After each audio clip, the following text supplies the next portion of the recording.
Hi hello welcome to Bharat sports Telugu. Cricket దిగ్గజం Sachin Tendulkar career మలుపు తిరిగిన రోజు ఈ రోజే. మార్చి 27, 1994. 30 ఏళ్ల క్రితం ఇదే రోజు క్రికెట్ దేవుడిగా అవతరించాడు.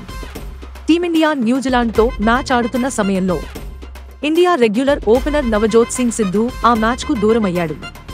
అంతలో కెప్టెన్ అజారుద్దీన్ ఓపెనింగ్ బ్యాటింగ్ చేయాలని సచిన్ టెండూల్కర్కు చెప్పాడు. దీంతో ఆ పిలుపే సచిన్ కెరీర్ను మలుపు తిప్పింది.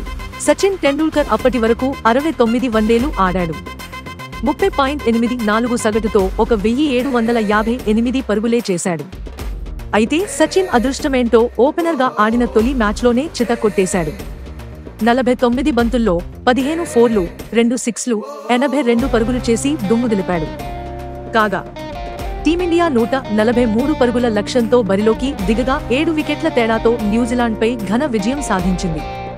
ఇక అప్పటి నుంచి సచిన్ దిశ మారింది. మొత్తంగా 344 వన్డేలు ఆడి 48.29 సగటుతో 15,310 పరుగులు చేశాడు. క్రికెట్ లెజెండరీ మొత్తం 49 వన్డే సెంచరీలు ఉండటం విశేషం.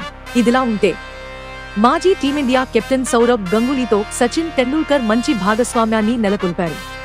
1996 నుంచి 2007 వరకు మధ్య వన్డే క్రికెట్ చరిత్రలో ఈ ఇద్దరి మధ్య మంచి రికార్డు ఉంది.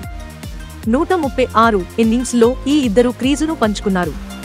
అంతేకాకుండా 2 సార్లు నాటౌట్గా నిలిచారు. వీరి మధ్య అత్యధిక భాగస్వామ్యం 258 పరుగులు, 49.32 సగటుతో 6,609 పరుగులు సాధించారు. ఆ తర్వాత ఆస్ట్రేలియాకు చెందిన ఆడమ్ గిల్క్రిస్ట్, మాథ్యూ హెడెన్ మధ్య మంచి భాగస్వామ్యం ఉంది.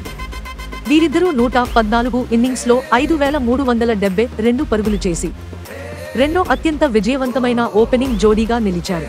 ఇలాంటి స్పోర్ట్స్ అప్డేట్స్ కోసం like, share, subscribe to Bharat sports Telugu.